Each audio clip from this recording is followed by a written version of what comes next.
के सामने खड़ा होकर जीतने वाला सिर्फ एक है। ভারতের দক্ষিণী সিনেমার পাওয়ার স্টার পবন কল্যাণ আবারও প্রমাণ করলেন কেন তিনি দর্শকের হৃদয়ে রাজত্ব করেন। নতুন সিনেমা ওজি দিয়ে যেন সব সমালোচনার জবাব দিয়ে দিয়েছেন তিনি। চলুন জেনে নিই কেমন চলছে ওজি সিনেমা আর কেনই বা এটা এখন টক অফ দ্য টাউন। 2023 সালের 28 জুলাই মুক্তি পেয়েছিল পবন কল্যাণের ব্রো, আর 2024 সালের 24 জুলাই আসে হরিহারা ভিরামালু, যেটি বক্স অফিসে তেমন ভালো করতে পারেনি। তবে এবার ওজি সিনেমা দিয়ে সেই ব্যর্থতার গ্লানি একদম মুছে ফেলেছেন এই তারকা। সুজিত পরিচালিত ওজি মুক্তি পেয়েছে 25 সেপ্টেম্বর বিশ্বের 4,500 পর্দায়। প্রথম দিনেই সিনেমাটি আয় করে চমকপ্রদ 145 কোটি রুপি, দ্বিতীয় দিনে 28.85 কোটি এবং তৃতীয় দিনে 26.5 কোটি রুপি। সর্বমোট আয় 200.03 কোটি রুপি।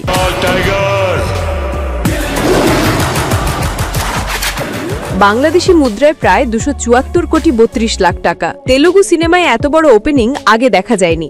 এর আগে রামচরণের গেম চেঞ্জার প্রথম দিনে আয় করেছিল 90 কোটি, কিন্তু ওজি সেটিকে টপকে গেছে বিশাল ব্যবধানে।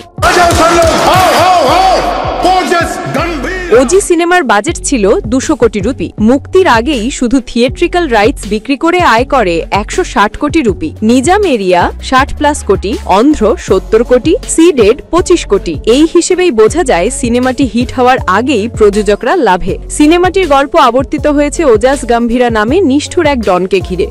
সবার কাছে সে পরিচিত ওজি নামে। 10 বছর পর মুম্বাই ফিরে আসে সে প্রতিশোধ নিতে। এই চরিত্রে দুর্দান্ত অভিনয় করেছেন পবন কল্যাণ। আমি ভাউ চরিত্রে ছিলেন বলিউডের ইমরান হাশমি, সাথে আরও ছিলেন প্রিয়াঙ্কা মোহন, অর্জুন দাস, প্রকাশ রাজ, রাও রমেশ প্রমুখ। শুধু অভিনয় নয়, রাজনীতিতেও দারুণ সফল পবন কল্যাণ।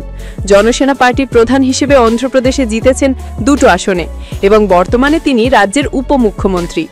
রাজনীতি নিয়ে ব্যস্ত থাকলেও ওজির প্রচারে অংশ নিয়েছেন পূর্ণ উদ্যমে। ওজি সিনেমার সাফল্য যেন দক্ষিণী ইন্ডাস্ট্রিতে এক নতুন ইতিহাস। ভক্তরা বলছেন, this is not just a film, it's a mass festival. আপনারা কি দেখেছেন ওজি? কেমন লেগেছে সিনেমাটি? কমেন্টে জানাতে ভুলবেন না।